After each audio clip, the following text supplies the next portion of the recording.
music, cancel culture. Where do you stand on controversial artists and controversial songs? Let's talk about it.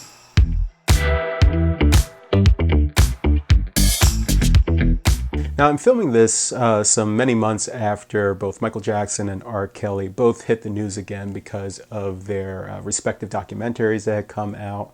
And I really wanted to give myself some time during the year to see what the crowds would react and couples would react into the music and songs that they were picking throughout the year, and to see if anything like specific to Michael and R. Kelly would come up. And not too much to my surprise, I didn't see too much truly in this kind of more cancel culture environment that has been, more, boiling to the surface for the past couple of years. And for each one of these artists, Michael specifically, I had one couple who said no Michael, and I just don't think they liked Michael at all. I don't think, even with the controversy in full bloom at that point, that it would have made a difference regardless. Every other couple I had a Michael song on my play if possible or do not play. The same goes with R. Kelly, although I did have two couples who specifically said no R. Kelly. But I also had some that had him on his play if possible or do not play. And also, there's a couple heavy R&B type weddings that I did interject some R. Kelly into it. And I didn't have any negative feedback from that. So I found that kind of interesting, especially with given with the way the news was. Would I see some backlash? Would I see some negative remarks by playing these artists? And I really didn't. Now, this kind of all goes back to my own personal philosophy, where I don't try to inject my own personal moralities into music. And, for me, I'm representing my couples, I'm representing my clients that have hired me. And I'm trying to, take what their ideas of a great event is and transpose that. And I don't think in the end, whether it's a controversial artist or controversial song, that it really affects a event in a negative way. And I'll give another good example in all this from a content perspective. I had, a good couple years ago, I had Beyonce Hold Up as part of a bridal request. And I'm scratching my head a little bit. It's like, you know what this song's about, right? You do know. But it was an absolute smash. And while, yes, I might have not necessarily played it from my own just personal taste, like, it's not a great danceable song or whatnot, but hey, that's what the couple really wanted. And it just, it rocked the night. And it just should remind us all that, whether the artist is controversial or the song is controversial, that doesn't necessarily mean really much in the way of anything.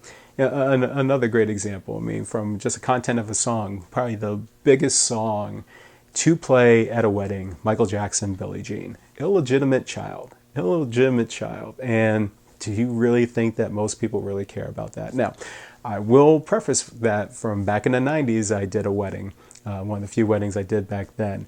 And I had an older gentleman come up and it's like, you know what this song's about? And I'm like, well, yeah, but you see everybody dancing here.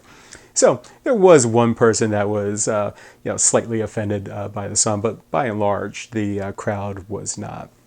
But I think it really comes down to a much more broader topic. Is like, where does your own morality start to dictate your playlist?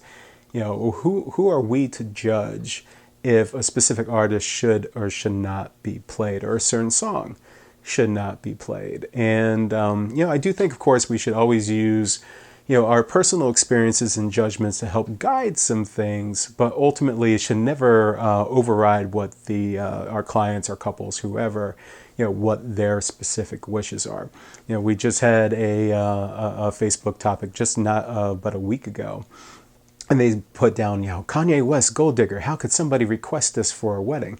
And I'm like, that's one of the hottest songs I still play to this day. The song's 11 years old or something like that now, and it still rocks. Like, I will almost always have a packed floor when I play that. And it just, again, goes to show that content, for the most part, really seldom means anything. Now, again, I have my own, moralities and or lack of moralities, if you want to put it there. I'm not offended by cursed songs or anything like that, but I personally, of course, would not play that at a wedding unless I had specific demands for something like that. Same thing goes with specific content. I might not like certain artists. There's a few artists I totally hate, that totally hate. But if a couple has specifically requested that genre, that artist, or whatnot, and it's not my thing, that's still my job to work that in, to make it rock. And if it's not, vibing with the crowd, to come out of it gracefully and all that. But it's, again, not my position to be like, no, I'm not going to play this or anything of that nature. And I think that should be the general thought of every DJ that's out there. But I would like to hear what you think. As a DJ, do you create a clear moral line where you're like, no, I can't play R. Kelly. He's a terrible human being, and he is. He's a terrible human being, don't get me wrong. But damn it if he didn't have some really damn good music in the 90s and 2000s throughout so many just great artists that have been out there for years now and really affected the charts for so many years to come. You can't take that aspect away, but don't cancel him. Don't cancel him. From, again, my philosophy, play his music. Make sure those royalties, ultimately get to the victims. As opposed to just saying we just can't play his music anymore. But I do also, of course, understand that some people may be truly offended by those songs. But, if we start going down that path where we just play absolutely nothing potentially offensive, we have nothing left in our catalog. I could be offended by Elvis, Steven Tyler. Miles Davis was a belligerent drunk and a batterer. I mean, there's so many different artists that are out there that have truly troubled lives. And it's just not for me to say, oh yeah, I can't play this artist because he sucked as a human being or she sucked as a human being. Well, there's a video, and I hope I didn't offend anybody. But honestly, if you did, hit the dislike button on this. I want to get some true feedback on this video. Throw some comments out there if there's certain artists, whether you as a music lover, you as a DJ, that you just won't play anymore.